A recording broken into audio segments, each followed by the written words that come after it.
శివాజీ మహారాజ్ అని కూడా పిలువబడే శివాజీ భోంస్లేను ప్రజల రాజుగా భావించారు. ఆయన ఉక్కు సంకల్పం, శౌర్యం మరియు ఆధిపత్యం అనుసరించాల్సిన చిహ్నాలు. ఆయన ధైర్యానికి అవధులు లేవు. ప్రజల కోసం జీవించడం, అన్యాయానికి వ్యతిరేకంగా పోరాడుతూ ప్రజల శ్రేయస్సు కోసం కృషి చేసే పోరాట యోధుడు, బానిసగా జీవించడానికి నిరాకరించిన నాయకుడు. క్రీస్తు శకం 1630లో ఫిబ్రవరి 19వ తేదీన మహారాష్ట్ర పూణే జిల్లాలో ఉన్న జనార్లోని శివనీర్ కోటలో జిజియాబాయ్, షహాజీ దంపతులకు శివాజీ జన్మించారు. ఆయన తల్లి క్షత్రియ వంశీయురాలు. శివాజీ పుట్టకముందే పుట్టిన వారంతా చనిపోవడంతో ఆమె శివపార్వతులను పూజించగా శివాజీ క్షేమంగా ఉన్నాడు. దీంతో ఆయనకు శివాజీ అనే పేరు పెట్టారు. శివాజీ మహారాజ్ కన్న తల్లి దగ్గరే పరమత సహనం, మహిళల పట్ల గౌరవంగా ఉండటం నేర్చుకున్నాడు. అతి చిన్న వయసులోనే తను పుట్టిన భూమికి మేలు చేయాలని, ప్రజలతో ఎలా నడుచుకోవాలో శివాజీకి జిజియాబాయి పోసగుచ్చినట్టు వివరించారట. మరోవైపు తన తండ్రి పూణేలో జాగీరుగా ఉండేవారు. తన తండ్రి దగ్గర నుంచి యుద్ధ విద్యలు నేర్చుకున్నాడు శివాజీ.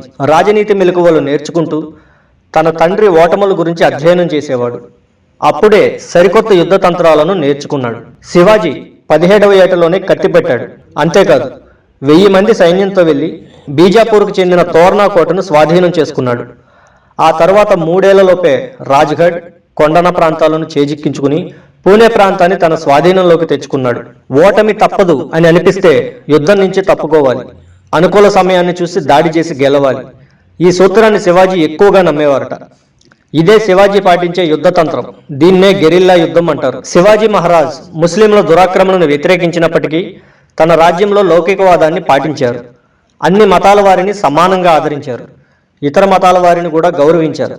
అంతేకాదు హిందువుగా మారిన ఓ వ్యక్తికి తన కుమార్తెని ఇచ్చి వివాహం కూడా జరిపించారట. ఛత్రపతి శివాజీ స్నేహితుల్లో చాలా మంది మహమ్మదీయులు ఉన్నారు. తన సైనిక వ్యవస్థలో కూడా ఎందరో ముస్లింలకు సముచిత స్థానం ఆయన కల్పించాడు. శివాజీ యుద్ధ తంత్రాలు శత్రువులకు అస్సలు అంతుబట్టిన విధంగా ఉండేవట. తిరుగులేని యుద్ధ వ్యూహాలను అనుసరించడమే శివాజీ అసమాన ప్రతిభకు నిదర్శనం అంటారు. పటిష్టమైన సైన్యంతో పాటు నిఘా వ్యవస్థను కూడా కలిగి ఉండడమే కాకుండా ఆధునిక యుద్ధ తంత్రాలను కూడా ఉపయోగించేవారట. శివాజీ మహారాజ్ పటిష్టమైన నావికా దళం మరాఠాలకు మరింత బలాన్ని పెంచింది. ఇందుకు శివాజీ వేసిన బలమైన పునాదులే కారణం. విదేశీ దండయాత్రల నుంచి కాపాడడానికి అవి ఎంతగానో ఉపయోగపడ్డాయట. ఆ కాలంలో ఏ రాజులకు ఇలాంటి ఆలోచనలు రాకపోవడం గమనార్హం. యుద్ధంలో భయంకరమైన అఫ్జల్ ఖాన్ ముందుగానే శివాజీ యుద్ధ తంత్రాలను, గెరిల్లా యుద్ధం గురించి తెలుసుకుని శివాజీని రెచ్చగొట్టేందుకు తనకు ఎంతో ఇష్టమైన దుర్గామాత దేవాలయాన్ని కూలగొట్టాడట. అదే సమయంలో శివాజీ కుట్రలను పసిగట్టి తనను సమావేశానికి ఆహ్వానిస్తాడు. అదే సమయంలో శివాజీ మహారాజ్ ముందుగానే తన ఉక్కు కవచాన్ని వేసుకుని చేతికి పులిగోర్లు ధరించి అక్కడికి వెళ్తాడు.